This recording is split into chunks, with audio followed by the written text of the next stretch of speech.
지금 읽을 얘기는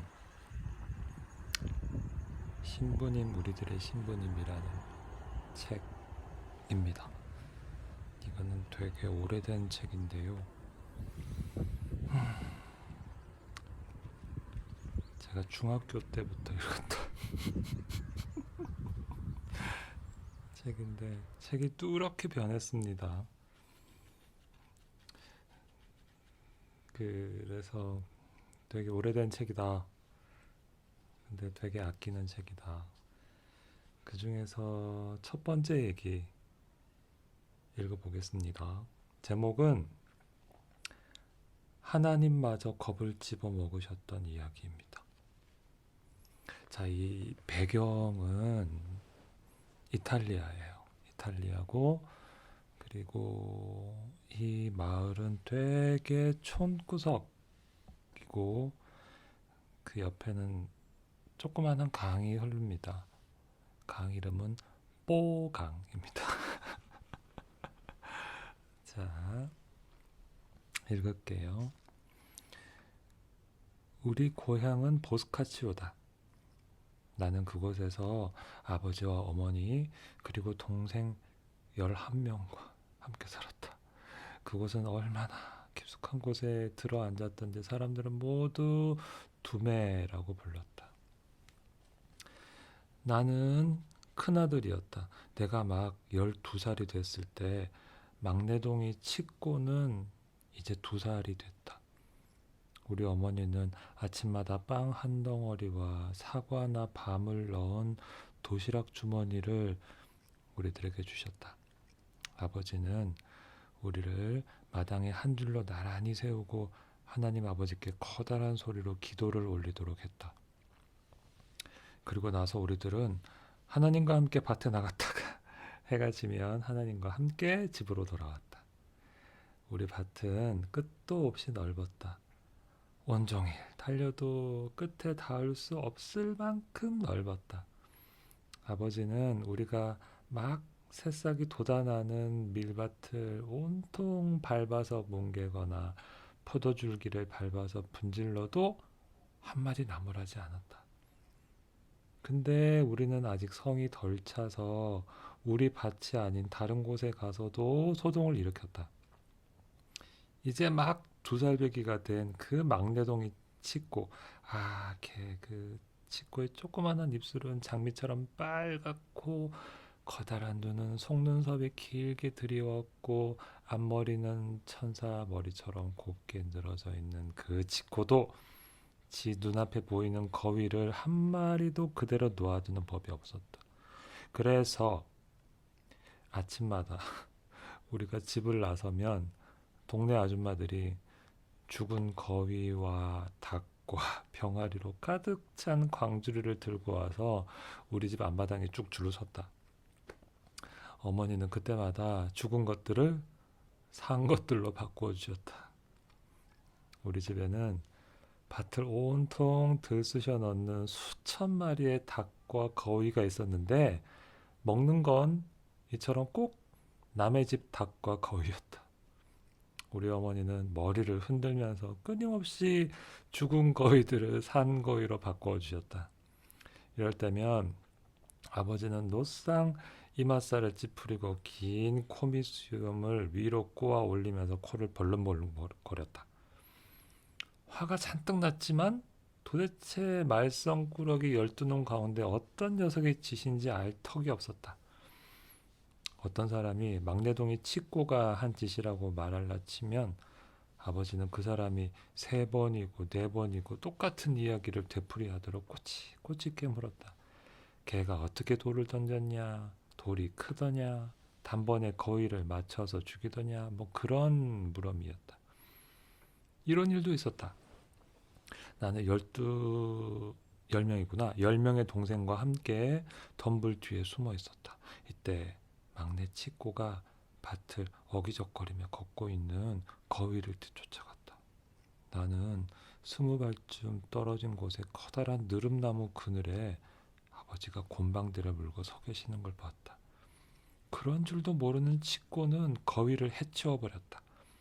아버지는 호주머니에 두 손을 찌르고 아무 말 없이 그 자리를 뜨셨지만 우리는 죽었다가 다시 살아난 기분이었다. 눈치채지 못하셨어. 나는 내 동생들에게 속삭였다. 나는 그때 우리 아버지가 온종일 우리들 뒤를 밟으면서 치꼬가 거위들을 과연 어떻게 해치우는지 보려고 했다는 걸 알아차리지 못했다. 내 고향 보스카치오에서는 사람이 잘 죽지 않았다. 그것은 그곳의 맑은 공기 탓이다. 그러니 보스카치오에서 2살짜리 어린애가 병을 앓는다는 것은 상상조차 할 수 없는 일이었다. 그런데 치꼬가 몹시 크게 알았다. 어느 날 저녁 우리가 막 집으로 돌아가려고 할 때 치꼬가 갑자기 땅바닥에 큰 대자로 뻗으며 울기 시작했다. 그러더니 이윽고 울기를 그치고 잠이 들었다. 아무리 깨워도 일어나지 않아서 나는 치꼬의 팔을 잡아당겼다. 치꼬는 몸이 불덩이처럼 뜨거웠다. 우리는 모두 겁이 났다. 어쩔 줄을 몰랐다. 해는 뉘어 넘어가고 하늘에는 검붉은 노을이 번져갔다. 주위에는 저녁 어스름이 길게 드리워졌다. 갑자기 무엇인가 무시무시하고 알 수 없는 어떤 것이 우리를 뒤쫓는 것 같은 두려움에 빠졌다. 우리는 치코를 풀밭에 눕혀놓은 채 큰 소리로 울부짖으며 집으로 달려왔다. 치코가 불덩이가 돼서 들어누워 있어요. 이마도 펄펄 끓고요. 나는 아버지 앞에 서서 훌쩍훌쩍 울었다. 부끄러움도 모르고 아직도 그 모습이 눈에 선하다. 우리 아버지는 벽에서 총을 꺼내더니 안에 총알을 잰 뒤 들고 나섰다. 우리는 아버지 곁에 바짝 붙어서 따라갔다. 아버지는 80m 떨어진 곳에서도 토끼를 쏘아 잡을 수 있는 명사수였다. 우리는 마음이 너무 든든했다. 치코는 어두운 풀밭에 버려진 채로 홀로 누워 있었다. 길고 하얀 빛깔의 옷을 입고 앞머리를 늘어뜨린 모습이 마치 날개가 상해서 클로버 풀밭에 떨어진 하나님의 어린 천사처럼 보였다. 보스카치오에서는 아무도 죽으려고 하지 않았기 때문에 치코가 목숨이 위태롭다는 것이 마을 사람들에게 알려지자 모두들 놀라서 부들부들 떨었다. 사람들은 집안에서도 귓속말로만 소곤거렸다. 어두운 밤에 험상궂은 길손이 다리를 절름거리면서 마을을 지나가기만 해도 사람들은 창문을 열지 못했다. 시커먼 옷에다 손에 길다란 낫을 들고 달빛이 환히 비추는 자기 집 앞마당을 돌아다니는 게 마치 저승사자처럼 느껴져서 겁이 났기 때문이다. 어쨌든 우리 아버지는 이름난 의사를 서너 명 마차로 불러왔다. 그들은 모두 치코를 진찰하고 그의 등에 귀를 대보고 나서 아무 말 없이 아버지를 쳐다봤다. 치코는 여전히 잠에서 헤어나지 못하고 열에 들떠 있었다. 얼굴이 백지장보다 더 하얗게 되어갔다. 어머니는 우리들과 함께 엉엉 울면서 아무것도 입에 대려고 하지 않았다. 아버지는 의자에 앉을 생각도 하지 않고 입을 꾹 다문 채로 연신 코 밑 수염만 꼬아댔다. 나흘이 지나자 의사 3사람은 모두 손을 털고 일어서더니 아버지께 말했다. 대개 아들을 구할 수 있는 분은 이제 하나님밖에 없습니다. 지금도 생생하게 생각난다. 아침나절이었다. 아버지는 머리를 끄덕이며 우리에게 신호를 했다. 그리고 휘파람을 휙 불어 일꾼들을 모두 불렀다. 남자, 여자, 어린애들 모두 합해서 50명은 됐을 거다. 아버지는 키가 크고 마르긴 했지만 건장하게 생기셨다. 일찍이 젊은 시절에 미국에 간 적이 있어서 옷차림은 늘 미국식이었다. 긴 콧수염에 커다란 모자, 단추 없는 짧은 조끼, 홀테바지에 긴 가죽 장화를 즐기셨다. 이 이국풍의 아버지가 아무 말 없이 다리를 쩍 벌리고 서 있는 모습은 무시무시한 느낌을 주었다. 집안 식구가 죄다 모이자 아버지는 입을 열었다.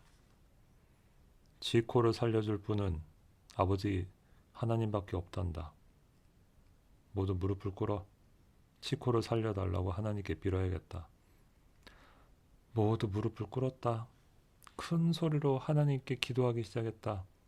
여자들이 기도 소리를 선창하면 우리 꼬마들과 남자들은 아멘 하고 받았다. 아버지는 팔짱을 끼고 돌부처가 돼서 저녁 7시까지 그 자리에 버티고 서 있었다.